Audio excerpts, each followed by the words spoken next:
السلام عليكم اخوان وصباح الخير على الجميع. اخوان، من الحديث والعلامات اللي تنقل على الطير اللي يطير، بعض الجناية قالوا ان الطير اللي يطير وبي تايم عيونه تكون حمر. اليوم مثال حي عن هاي السالفة ان شاء الله. اللي هو هذا الطير نفس ما تشوفون عينه حمراء.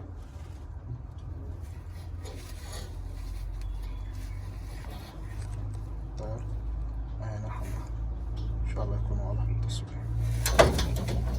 هذا الطير ما مخرج، وتلاحظون الحمار اللي بعينه. هاي الطيرة اللي هي تكون قريبة عليه، بس هاي الطيرة أيضا ما مخرجة، وعينها بياض، أكثر بياض من عنده. طيرة عينها بيضاء على حالها. وهواي من الجناية يعني تكهنوا بهذا الشيء، قالوا إن الطير اللي يطير تكون عينه حمراء، والطير اللي ما مخرج تكون عينه بيضاء. إخوان، هذا الشيء مو ثابت، عبارة عن تكهنات،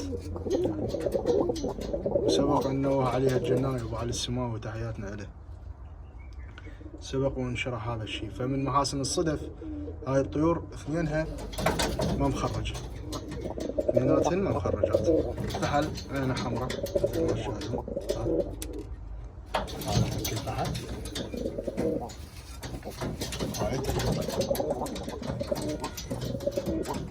خلينا نشرح عليها عن صفتها. هاي الطير عينها بيضاء طبيعية، ما مخرجة نفس ما ذكرنا. الفحل عينه حمراء، كذلك أيضا ما مخرج. فهي مو قاعدة ثابتة، لكن من أكثر القواعد الثابتة بالطير اللي يطير، خاصة اللي يحرر على وقت، هي العلامات اللي بالذيل. أن يكون ريش الذيل أشبه بالريش غير مكتمل النمو، ريش يعني شلون ما نقول عليه بالعامية محرق.